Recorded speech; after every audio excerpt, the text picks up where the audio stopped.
마가복음 1장 35절에서 39절까지입니다. 마가복음 1장 35절 새벽 아직도 밝기 전에 예수께서 일어나 나가 한적한 곳으로 가사 거기서 기도하시더니 시몬과 및 그와 함께 있는 자들이 예수의 뒤를 따라가 만나서 이르되 모든 사람이 주를 찾나이다. 이르시되 우리가 다른 가까운 마을들로 가자. 거기서도 전도하리니 내가 이를 위하여 왔노라 하시고 이에 온 갈릴리에 다니시며 그들의 여러 회당에서 전도하시고 또 귀신을 내쫓으시더라. 아멘. 다른 가까운 마을들로 가자. 모든 사람에게 주님, 그리스도는 절대적으로 필요하신 분입니다. 그러나 우리가 잊지 말아야 할 것은 절대적으로 필요하지만 그 주님이 삶의 도구, 자기의 원하는 바의 수단이 된다는 의미가 결코 아닙니다. 주님으로 말미암아 이루어지는 삶이다. 이렇게 이해해야 합니다.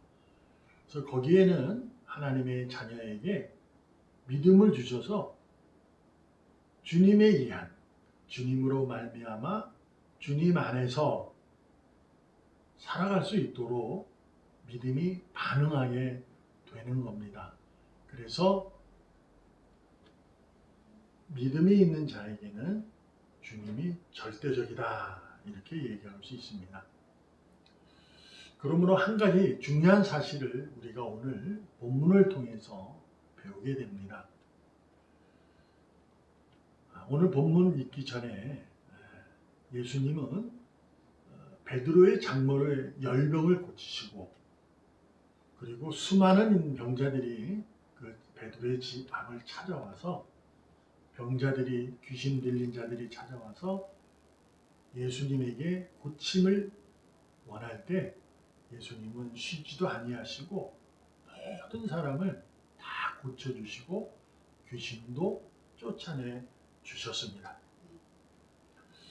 그리고 나서 예수님이 그 다음날 새벽에 일찍 일어나서 한적한 곳으로 올라가 하나님 앞에 기도합니다. 그러자 수많은 사람들이 찾아왔기 때문에 그래서 베드로와 많은 제자들이 예수님을 뒤따라가서 예수님에게 이렇게 말합니다. 모든 사람이 주를 찾습니다. 이렇게 말합니다. 이 말씀 속에 이들이 예수님에게 하신 말씀 속에서는 우리가 분명한 이유를 알아야 돼요. 그 이유는 예수님, 주님에게 저 사람들이 필요합니다. 찾습니다, 주님을. 병자들이고요. 귀신 들린 자들이에요. 빨리 주세요. 이러한 기쁨 그리고 예수님에 대한 신뢰에 의한 바탕이 될 수 있습니다. 그런데 38절에 보면 예수님께서 그렇게 말씀합니다. 우리가 다른 가까운 마을들로 가자. 이렇게 말입니다. 여기서 우리가 좀 이상하게 생각되는 부분이 있잖아요. 지금 모든 사람이 병든 자들, 귀신 들린 자들 다 찾아와서 주님 앞에 무릎 꿇고 기다리고 있는 건데 주님은 그들을 두고 다른 곳으로 가겠다는 의미잖아요. 그렇잖아요? 이게 뭐지? 이런 거예요. 예수님께서 그들이 주님을 찾습니다 라고 말을 할 때 다른 마을로 가자 이렇게 얘기했을 때는 제자들에게 가르쳐 주고자 한 여러분과 저에게 신앙의 능력이 무엇인지를 가르쳐 주고 있는 겁니다. 무엇이냐면 처음에 말씀드렸던 것처럼 모든 사람에게 그리스도는 절대적으로 필요합니다.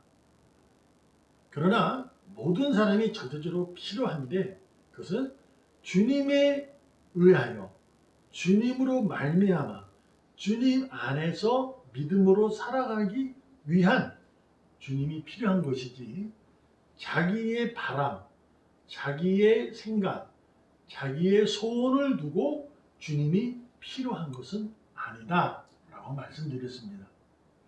마찬가지예요.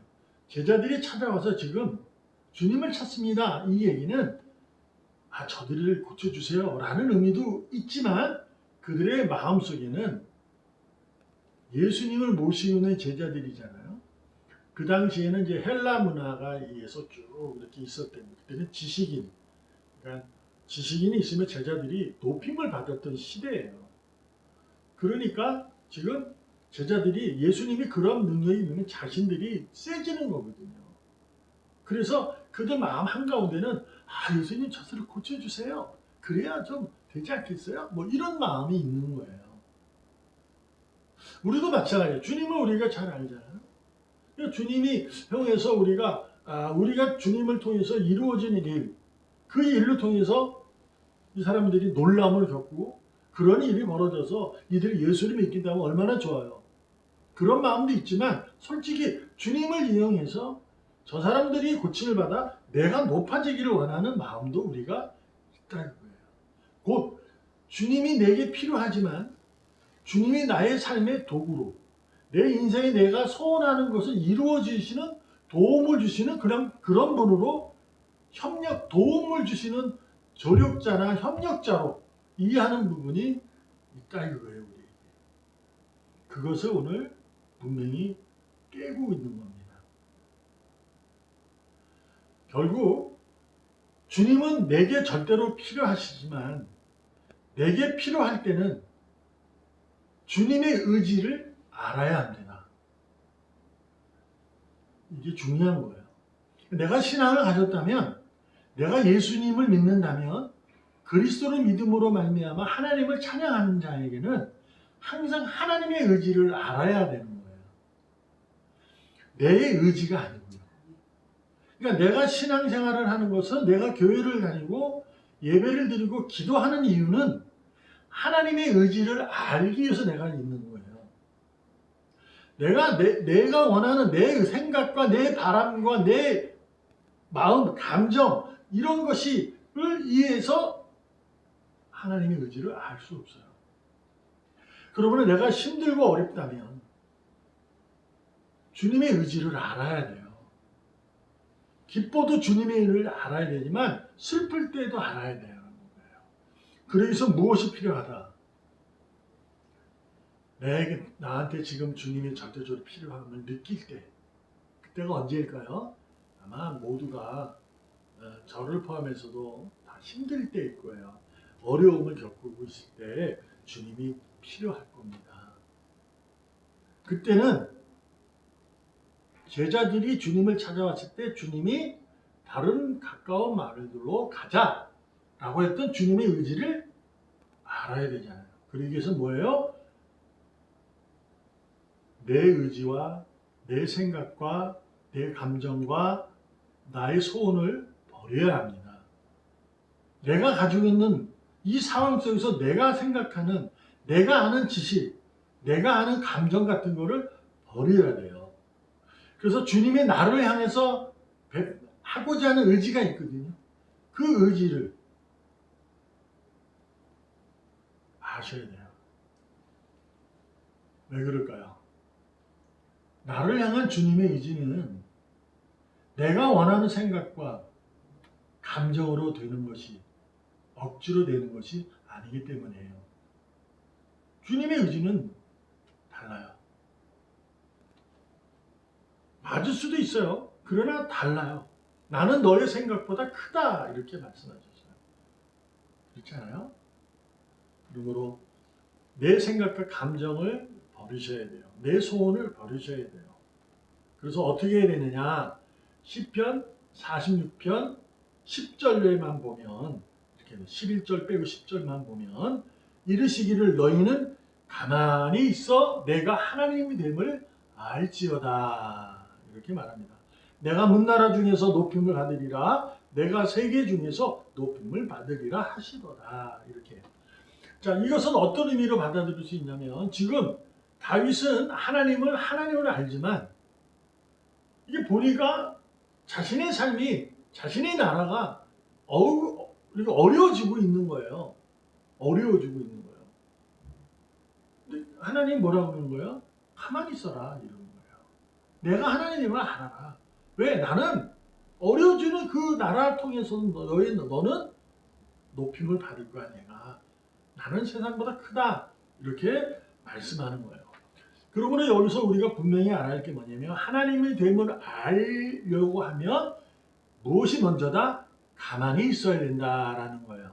오늘 보면 이 중요한 말씀이에요. 가만히 있어라. 이 말씀의 어떤 의미냐? 너가 애쓰기를 중단하라. 네가 꽉 쥐고 있는 것을 놓아라. 그런 의미입니다. 그러니까 가만히 있어라는 것은 네가 뭐 하려고 하지 말아라는 거죠. 네 생각, 네 감정, 네 소원 그것이 아니다는 거예요. 그러니까 다 내려놓으라. 아시잖아요. 주님도 지금 많은 사람을 고치시고 그 다음날 새벽에 하나님을 만나러 기도하러 가셨다는 거예요. 기도하는 뭐예요? 이 세상에 이 병자들 다 고쳐줬어요. 또 찾아왔어요. 그럼 또 고쳐줘야 되잖아요. 그러면 되는 거예요. 근데 주님은 하나님을 한 곳에 만나요. 주님, 아버지 내가 갈 길은 어디입니까? 이렇게 물어본 거죠. 그러니까 여자들이 찾아왔을 때 우리는 다른 가까운 마을들로 가자 하고 자신이 원하는 길이 아니라 하나님 아버지가 원하는 길로 가는 거예요. 다른 마을로 가자 이렇게 된 거죠. 그래서 자신의 주변의 사실과 사건들을 놓고 자신의 그 사실과 사건을 자기의 생각, 감정에 의해서 애쓰지 않고 자신이 가지고 있는 꼭 쥐고 있는 것을 내려놓고 하나님께서 정해놓으신 길로 가는 거예요. 어느 거예요. 그래서 다른 가까운 마을들로 가자 이렇게 말하는 거죠. 제자들에게 뭐예요? 여러분과 저에게 뭐예요? 너의 특별한 마음을 버려라. 이렇게 말씀합니다. 여러분, 지금 여러분과 저에게 주님이 필요하시다면, 지금 필요하다면 여러분과 저의 가지고 있는 소원을 내려놓으시고 생각을 또 내려놓으시고 감정도 내려놓으시고 하나님을 하나님으로 바라보고 찬양할 수 있기를 바랍니다. 손에 쥔 것을 내려놓으세요. 내가 원하는 것을 내려놓으세요. 그리고 주님이심을 바라보면서 친밀한 교제 속에서 하나님의 의지를 알아서 그 길로 가시길 바랍니다. 다른 가까운 마을로 가서 이런 일을 합니다.